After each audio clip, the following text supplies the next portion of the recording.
In late 1862, the United States was engulfed in turmoil as the Civil War raged between the North and the South.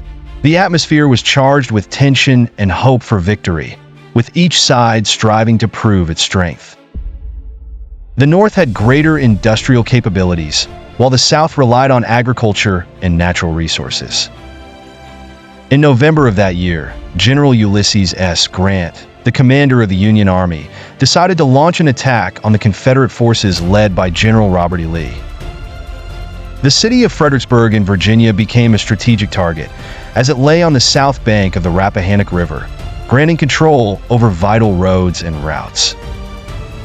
Before the battle, the Union forces prepared themselves rigorously, with Grant amassing a large army of approximately 120,000 soldiers.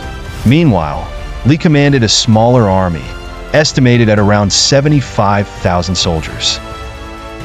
However, the Confederate troops had high combat experience and a good knowledge of the terrain. The battle began on December 11, 1862. The weather was cold and foggy, making visibility difficult. The Union Army approached Fredericksburg, and on the day of the battle, the soldiers managed to cross the river despite the harsh conditions. However, the Confederate forces had prepared well, positioning themselves defensively on the surrounding hills. On December 13th, the main attack was launched. The assault was sequential, with Union forces divided into several units attempting to breach the Confederate lines. However, the situation proved more complicated than anticipated.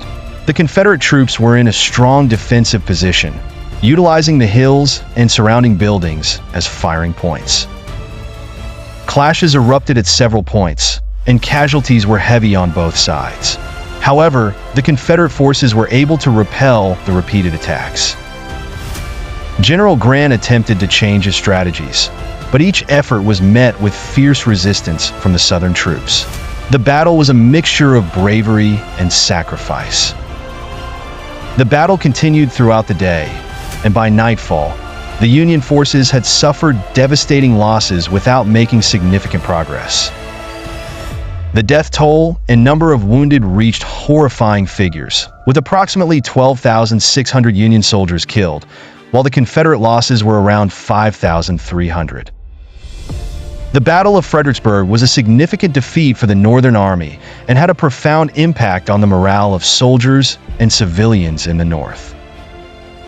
The battle highlighted the gap between the two armies in terms of preparedness and experience, demonstrating that victory did not solely depend on numbers, but on strategy and effective planning.